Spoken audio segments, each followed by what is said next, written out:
didn't find my dream coming true about being an A-list Hollywood actor at 35 at around 9 p.m. on the eve of my 35th birthday, my inner being said, okay, let's put this acting thing down. Or at least that's what I heard. No, that was not your inner being. Okay. That was your mother. You're not even joking, are you? How did she do that? Well, by that we mean that's sort of the way physical humans approach things. This is how it goes. So you have this desire, but you have beliefs that mute the desire. You have a desire, but you have beliefs, because your beliefs are based upon what is happening, where your desire is based upon what you want and what's in your vortex. And so your beliefs are the things that mute your desires. And so most humans don't have really pure desires. You've got desires that are muted because a belief is just a thought you continue to think, and a desire is a thought that you think too. So if you're giving some airtime, so to speak, to your desires, that's wonderful. But if you're giving equal or more airtime to a belief that is in contradiction to the desire, then the mix of your vibrations is the way your life plays out. And there are people who have been with us for quite a long time that still have that experience of realizing, as things play out from time to time, that they've got more hindering beliefs than they realized that they had, because a lot of people are not really owning up to how they really feel about things. They've learned to say words that sound positive, and then they fool themselves by believing that what they're saying is what they're offering vibrationally, until life plays out and shows them something different. The age factor is not a factor, except that humans think it is. But a human who doesn't think that the age is a factor, it would not be easy to be a human that doesn't factor in what almost every other human factors in, but you could do it.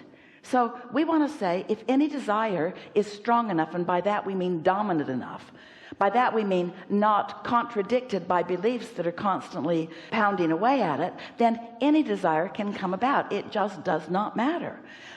All things are possible. You can be or do or have anything that you want. So our reference to your mother is not only because it was some of what she thought, and therefore a lot of what you learned. Most people learn limitation from their parents and from those who are around them, because most people learn their vibration from what they're observing, and most people are not even coming close to living their dreams. That's why the handful of those that have that kind of success is a handful of those who have that kind of success. You see, here's the thing about desires, and we might as well be the ones to break the news to you. Your desires never stop being your desires. You can resist them by not letting them flow. You can get weary of trying for something that you can't move on, but we want you to know that the only reason anybody's not moving in the direction of their desire is because that's not the direction they're looking. Most people are so busy telling the story of what was, or even the story of what is, that they hold themselves in a vibrational frequency that doesn't let them have the satisfaction of moving in the direction of their desire. Satisfaction doesn't come only when you move in the direction of your desire and get all the way there. Satisfaction comes in the moment that you begin moving in the direction of your desire. When you stop swimming upstream is when satisfaction begins to come. When you start swimming with the flow. And this is what we want to make so clear with every word that Esther can find to match the vibration that we're offering, is that because you've already put it into your vortex, and your vortex is spinning with the power of the universe, and law of attraction has already gathered the cooperative components, and everyone who is non-physical and adoring you and rooting for you is calling you toward what you are asking for. That's a really powerful stream that really is the path of least resistance. And when you let go of doubts and fears, when you let go of the thoughts that bring the doubts and the fears, then you have the satisfaction of moving in the direction of it. And so you're not going to get any encouragement from us to give up on something you want.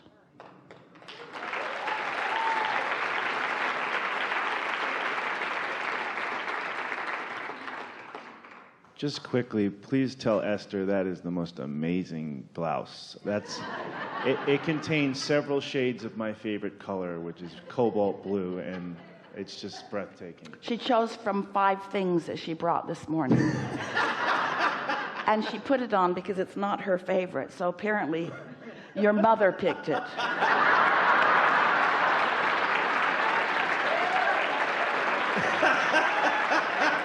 It's a little too tight in the arms for Esther's comfort.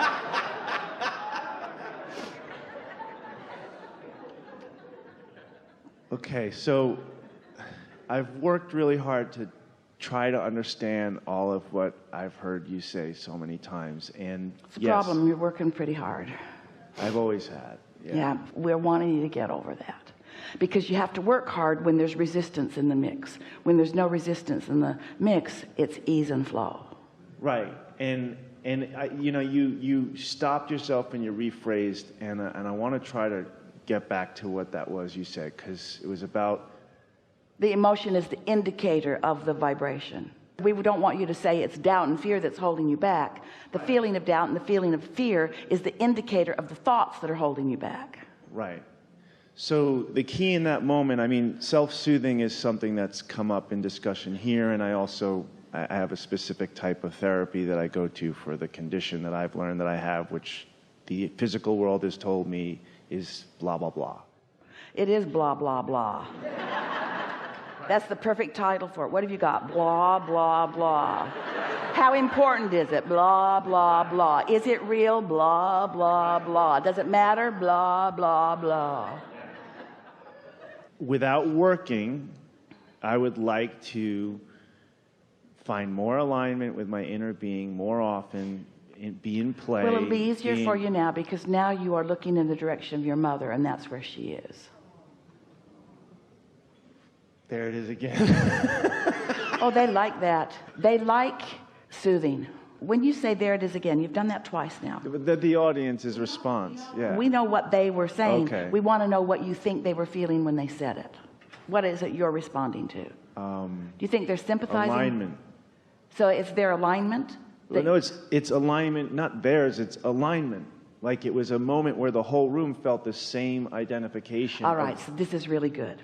Because a human can see that either way, and you saw it the way that we want you to see it. It's what we talked about yesterday. It's the difference between compassion, which is the way Source sees things. In other words, seeing it and feeling whole with it and not feeling any sympathy or empathy about some plight, but instead being forward-looking toward the well-being that you're seeking. And so we're glad that you felt that way, because that's the way they meant it. That's not always the case. Sometimes you'll catch the audience. There was a case yesterday where the audience was caught off guard and they responded like humans.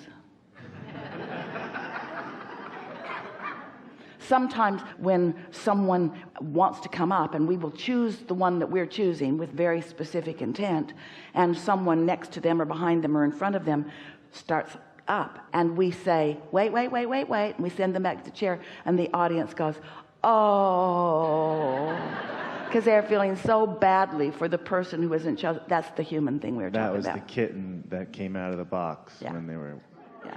Yeah. So...